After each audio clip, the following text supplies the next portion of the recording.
اور جب معلوم ہو جاتا تھا کہ فلاں کے گھر میں ہمارے پاس جو عورتیں ہیں اس سے زیادہ خوبصورت عورت فلاں کے گھروں کے اندر ہے، جبراً اس گھر کے اندر گھس کر اس عورت کو لے آتا، اور پہلی سی جو عورت ہوا کرتی تھی بدصورت، تھوڑی سی خوبصورتی میں کمی، تھوڑی سی قدمی چھوٹی، اس عورت کو گھر سے دھکے مار کر نکال دیا کرتا تھا۔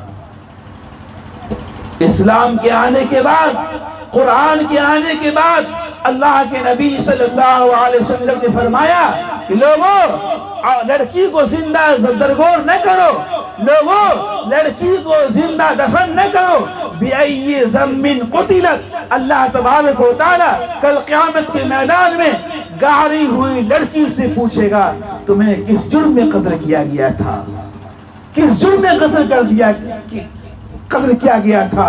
میرے دوستوں بزرگوں، ہمیں یہ بات کو یقین ہے مجھے کہ آپ میں سے سبھی کو اللہ نے لڑکیاں دیا ہوگا، لڑکی دی ہو، لڑکی نہیں دی، اللہ کے نبی صلی اللہ علیہ وسلم کی تعلیم ہے۔ سنو، ایک صحابی آئے، اللہ کے نبی صلی اللہ علیہ وسلم کی خدمت میں آئے اور فرمایا کہ اللہ کے نبی صلی اللہ علیہ وسلم لڑکی کے بارے میں کیا ارشاد فرماتے ہیں؟ فرمایا جس کے پاس 2 لڑکی ہو، 4 لڑکی ہو، 1 لڑکی ہو، وہ اس کی اچھی سے اچھی تربیت کرے، اس کو اچھی تعلیم دے، اعلیٰ سے اعلیٰ تعلیم دے، اور اسے جب وہ جوان ہو جائے اچھے گھر اس کی شادی کر دے، اچھا لڑکا تلاش کر کے اس کی شادی کر دے، ایسا شخص میرے ساتھ جنت میں ہوگا۔ لیکن ہم نبی ہیں، یہ 2 انگلی اللہ کے نبی صلی اللہ علیہ وسلم نے مثال دے کے فرمایا، میں بیچ کی انگلی ہوں، میرا مقام اونچا رہے گا لیکن جائے گا جنت میرے ساتھ۔ یہ بشارتیں ہیں میرے دوستوں، میرے بزرگوں۔ اس لیے بھائی آپ کی ذمہ داری ہے کہ آپ اپنے بچوں کی اچھی سے اچھی تربیت کیجئے اور اس کا اچھا سے اچھا نام رکھیے۔ اللہ کے نبی صلی اللہ علیہ وسلم نے فرمایا جس کو اولاد اللہ دیتا ہے اس ماں باپ کی 2 ذمہ داریاں ہیں، 2 ذمہ داریاں ہیں۔ ایک ذمہ داری ہے کہ اس کا اچھا سے اچھا نام رکھے، اچھا سے اچھا نام رکھے۔ اب تو وقت کم ہے، کون ٹاپک کو، کون وشے کو، کون موضوع کو ہم ٹچ کریں، گنجائش نہیں ہے۔ آج کا نام تو ایسا ہے، پہلے بچہ پیدا ہوتا تھا، جانتے ہیں جو ہمارے بوڑھے حضرات ہیں، جو ہمارے چچا ہیں اور بڑے بزرگ آدمی ہیں، اس کو پتا ہوگا ان کی زندگی کے اندر حال تک یہ حالات رہے ہیں۔ آج کیا ہوا؟ انٹرنیٹ کا زمانہ آ گیا۔ پہلے بچہ پیدا ہوتا تھا، جاتے تھے امام صاحب کے پاس، دوڑے مسجد جاتے تھے، امام صاحب میرے یہاں بچہ پیدا ہوا ہے، آپ چلیے اذان دے دیجئے گا۔ ہوتا تھا نا ایسا؟ ہوتا تھا نا ایسا؟ ارے بھائی آپ لوگ سو رہے ہیں کیا؟ پورا مجمع بولے ایسا ہوتا تھا؟ اب ایسا نہیں ہو رہا ہے۔ ہو رہا ہے ایسا؟ ایمانداری سے بتاؤ مسلمانوں، ہو رہا ہے ایسا؟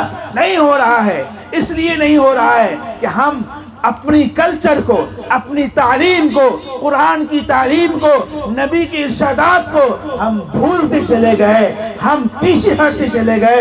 اللہ کے نبی صلی اللہ علیہ وسلم نے فرمایا جب تمہارے گھر بچہ پیدا ہو تو دائیں کان میں اذان دو، بائیں کان میں اقامت دو، ہے نا ایسا؟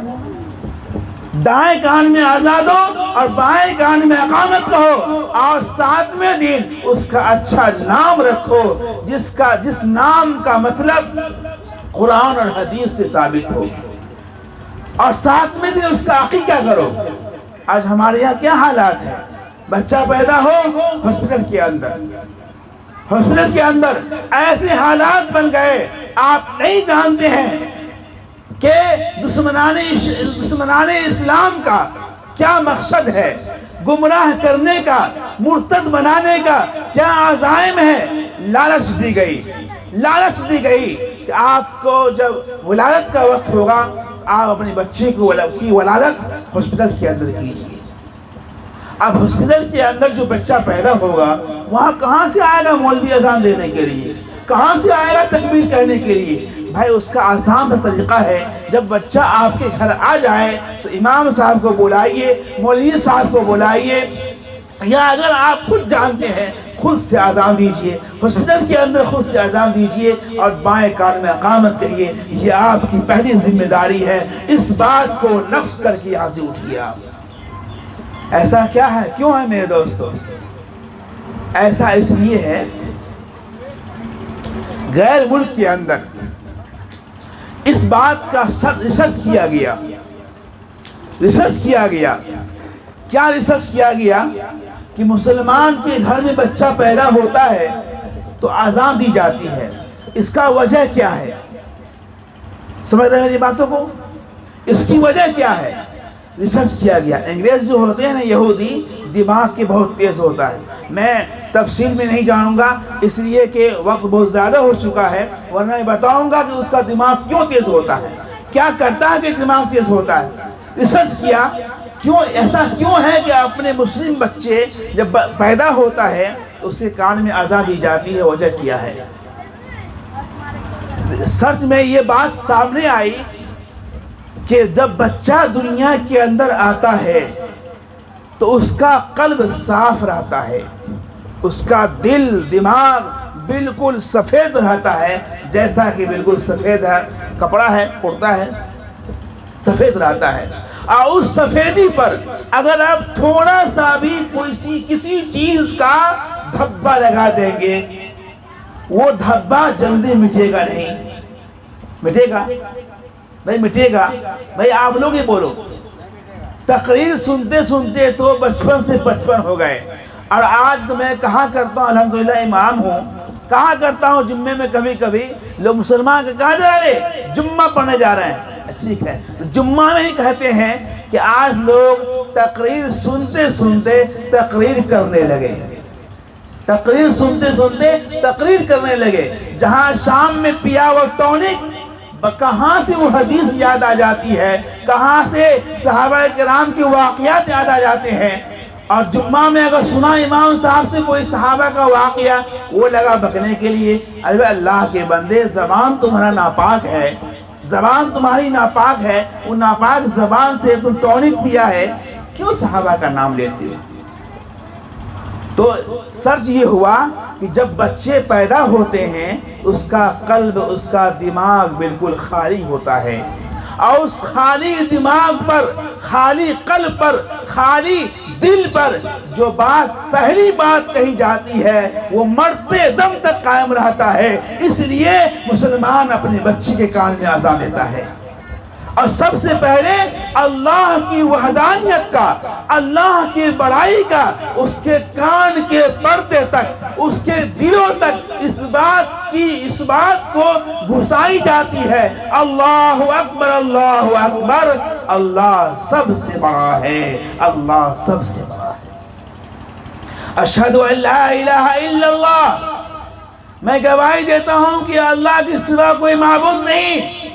اشہد ان محمد رسول اللہ، میں گواہی دیتا ہوں کہ محمد صلی اللہ علیہ وسلم اللہ کے بندے رسول ہیں۔ ہے نا ایسا؟ اس کے کان میں، اس کے دلوں میں یہ بات پیوست ہو جائے گا۔ اس لیے میرے بھائی، اس چیز کو آپ زندہ کیجئے۔ کریں گے انشاءاللہ، کریں گے انشاءاللہ۔ بھائی آپ لوگوں کا ہاتھ میں کیا ہو گیا ہے؟ ہاتھ کیوں اٹھا کے دعا کرتے ہیں؟ دل سے، منہ سے کہہ دینے سے نہیں ہوتا ہے، اقرار کرنا پڑتا ہے۔ میرے دوستو، بزرگوں، اللہ تبارک و تعالیٰ نے پھر قرآن مجید کے اندر آگے فرما رہا ہے کہ وَاعْتَصِمُوا بِحَبْلِ اللَّهِ جَمِيعًا وَلَا تَفَرَّقُوا، اے لوگوں آپس میں تفرقہ بازی نہ کرو، اے لوگوں آپس میں تفرقہ بازی نہ کرو، آپس میں مل کر رہو، آپس میں ایک بن کر رہو، آپس میں نیک بن کر رہو۔ اور یوں اس کی مثال میں دیا کرتا ہوں، ہمارے پیر و مرشد حضرت مولانا محمد ولی صاحب رحمانی رحمت اللہ علیہ اس کا مثال دیا کرتے تھے۔ ہاتھ سب کے پاس ہے، ہاتھ میں 5 انگلیاں ہیں، اگر کوئی انسان یہ انگلی الگ الگ ہے تو کوئی انسان ایک انگلی کو پکڑ کر جدھر چاہے لبا دے گا نا، دوسری انگلی کو چاہے گا لبا دے گا، تیسری کو چاہے گا لبا دے گا، چوتھی کو چاہے گا لبا دے گا.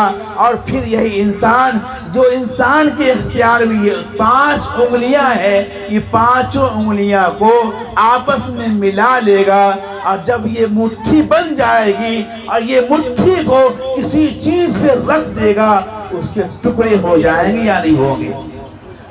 ہوں گے کہ یہ نہیں ہوں گے؟ یہ اشارے میں سمجھیے آپ اس بات کو. اس لیے فرقے میں نہ بٹھیے، آپسی اختلافات میں نہ رہیے. اب وہ وقت نہیں رہا فرقے میں بٹنے کا، اب وہ وقت نہیں رہا ٹکڑے ٹکڑے میں بٹنے کا، اب وہ وقت نہیں رہا آپس میں درار پیدا کرنے کا. اب وقت آ گیا ہے آپس میں مل کر اتحاد اور اتفاق کو قائم کرنے کا. کل کا واقعہ میں بتاؤں آپ کو. ایک جگہ سے ایک صاحب آئے اور کہا کہ قربانی کا گوشت جو ذبح ہوا تھا ایک جگہ جمع ہوتا ہے. آپ کے یہاں ہوتا ہے یا نہیں ہوتا واللہ علم. ایک جگہ جمع ہوتا ہے اور معلوم کیا جاتا ہے کہ کہاں قربانی نہیں ہوئی ہے، وہاں پیکٹ بنا کر کے وہاں پہنچایا جاتا ہے. جو پردھان ہے اس واٹ کے، جو اس گاؤں کے ذمہ دار ہیں، جانتے ہیں کیا کیا؟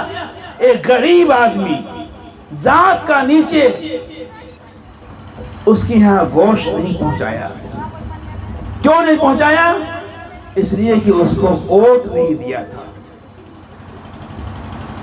اس لیے کہ اس کو ووٹ نہیں دیا تھا، اس لیے اس کو گوشت نہیں دیا. آپ ہنستے ہیں؟ افسوس کا مقام ہے میرے دوستوں، میرے بزرگوں.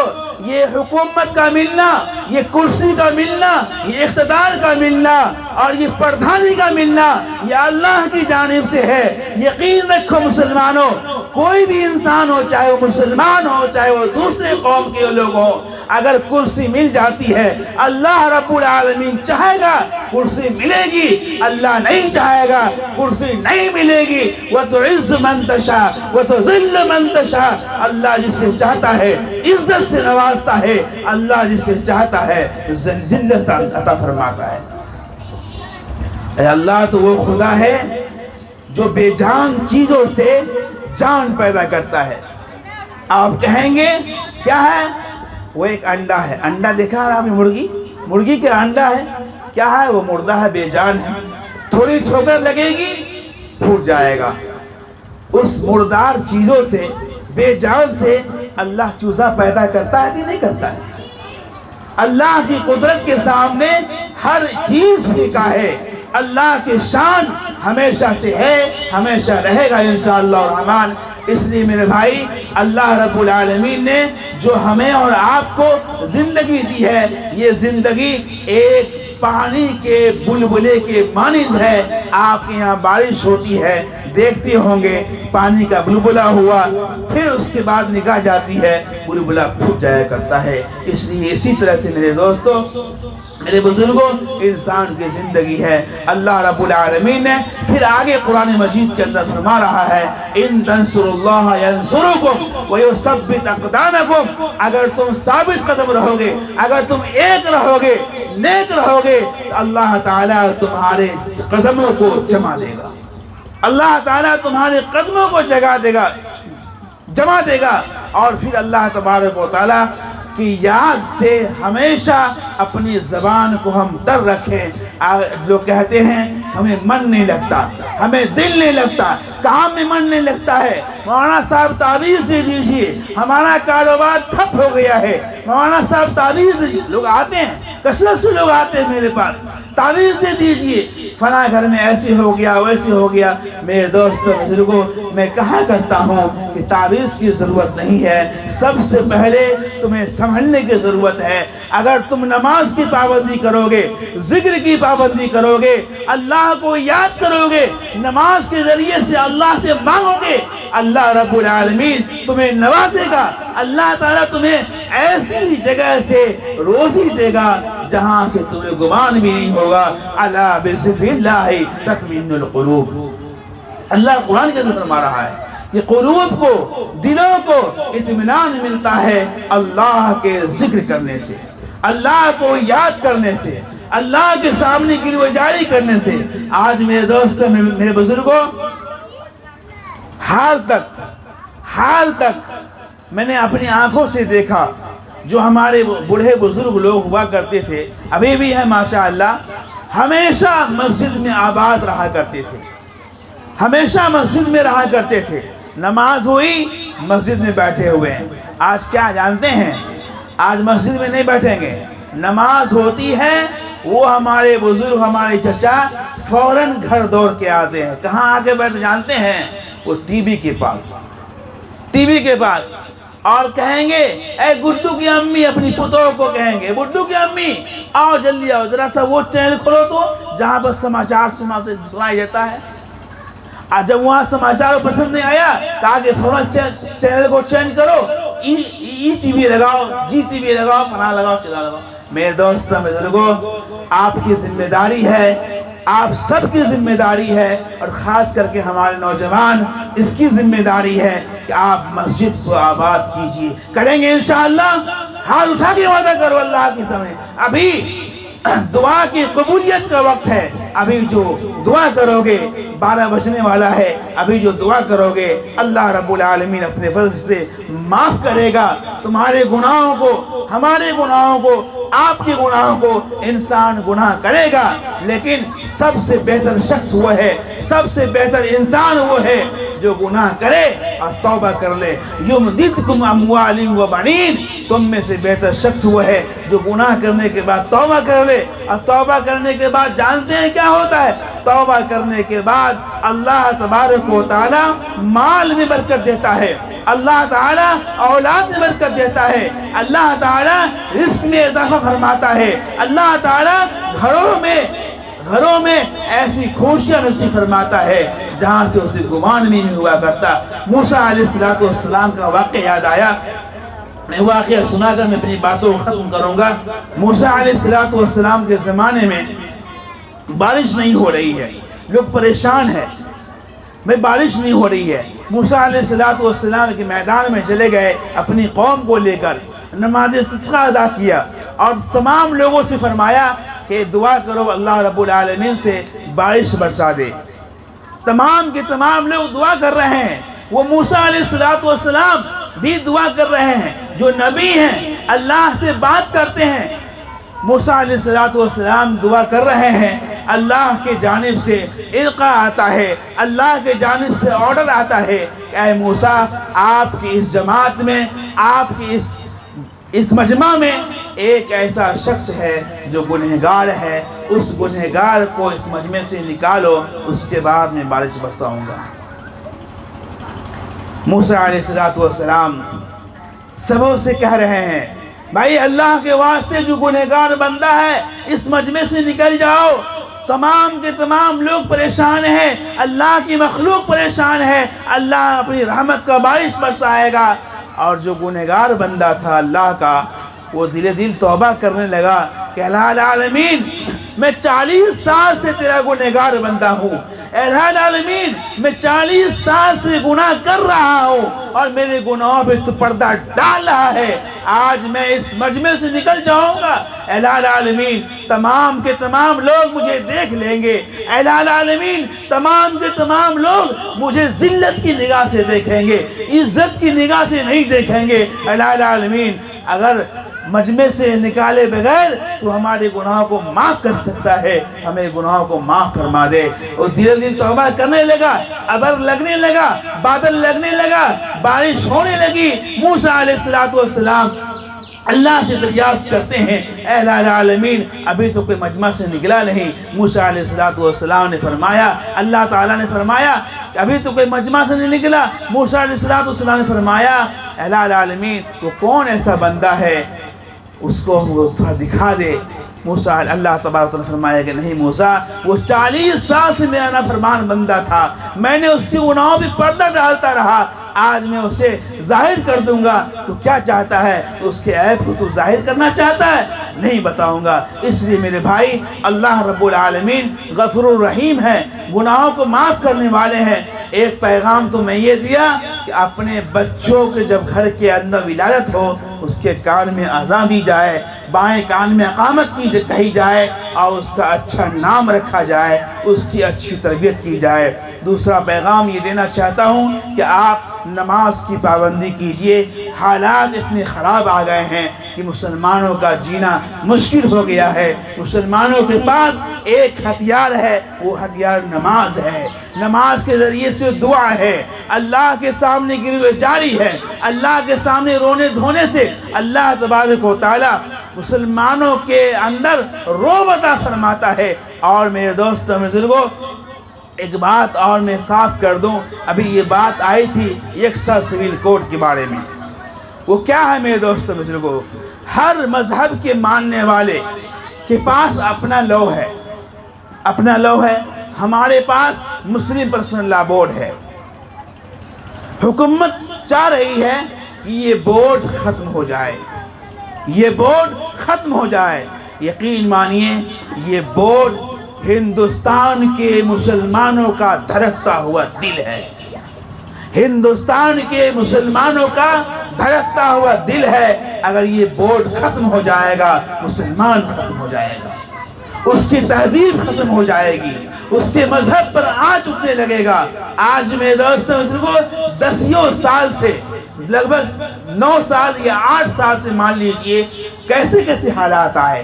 طلاق پہ سوال اٹھا، قرآن مجید پہ حملے ہوئے، مدارس پہ حملے ہوئے، مساجد پہ حملے ہوئے، مسلمانوں پہ حملے ہوئے، گاؤں محلے پہ حملے ہوئے، ہمارے بچیوں پر حملے ہوئے، اور نہ معلوم کیسے کیسے تجاویز چل رہی ہے، کیسے کیسے مہم چلائی جا رہی ہے کہ مسلمانوں کو جڑ سے ختم کیا جائے۔ پتہ ہے یکساں سول کوڈ اگر نافذ ہو گیا، ایک قانون بن گیا، تو آپ کے سروں پہ ٹوپی نہیں رہے گی، آپ کے چہرے پہ داڑھی نہیں رہے گی، آپ کے مساجد کو بند کر دیے جائیں گے، مدارس کو بند کر دیے جائیں گے، اور میرے دوستو آپ اپنی مرضی کے مطابق یہاں سانس نہیں لے سکیں گے۔ ابھی جو دھڑلے سے جلسہ کر لیتے ہیں، مسجد میں چلے جاتے ہیں، مدرسے میں چلے جاتے ہیں، بچے کو داخلہ دے دیتے ہیں، یہ میرے دوست بزرگوں یہ سمویدھان ہمیں کہتا ہے جو بھیم راؤ امبیڈکر بابا جی نے ہمیں بنا کے دیا تھا، اس سمویدھان کے مطابق ہم اپنی زندگی گزار رہے ہیں۔ میرے دوستوں اس لیے ہم چوکنا رہیں، ہر طرح سے چوکنا رہیں، کہاں کیا ہو رہا ہے، کہاں سے پیغامات آ رہے ہیں۔ اگر منبر و محراب سے کوئی پیغام دیا جا رہا ہے، ہمارے بزرگان دین جو پیغام آپ کو دے رہے ہیں اس پیغام پر عمل کرنے والے بنے۔ یہی 3 پیغام تھے، آپ کے حوالے کیا۔ اللہ سے قوی امید ہے اللہ تعالی ہم سب کو ان کہی ہوئی صحیح کلمات پر عمل کی توفیق نصیب فرمائے۔ اللہ تعالی ہم سب کو قبول عطا فرمائے۔ جو یہ مجمع کو اور جو یہ انتظام کو سوارے ہیں، رچائے ہیں، سجائے ہیں، اللہ تعالیٰ ان کی زندگی میں خوشیاں نصیب فرمائے۔ جو اس میں حصہ لیے ہیں اللہ تعالیٰ ان کے کاروبار میں برکت عطا فرمائے۔ اللہ تعالیٰ ہم سب کو صراط مستقیم پر چلنے والا بنائے، آمین یا رب العالمین۔ وما توفیق الا باللہ۔ السلام علیکم ورحمۃ اللہ۔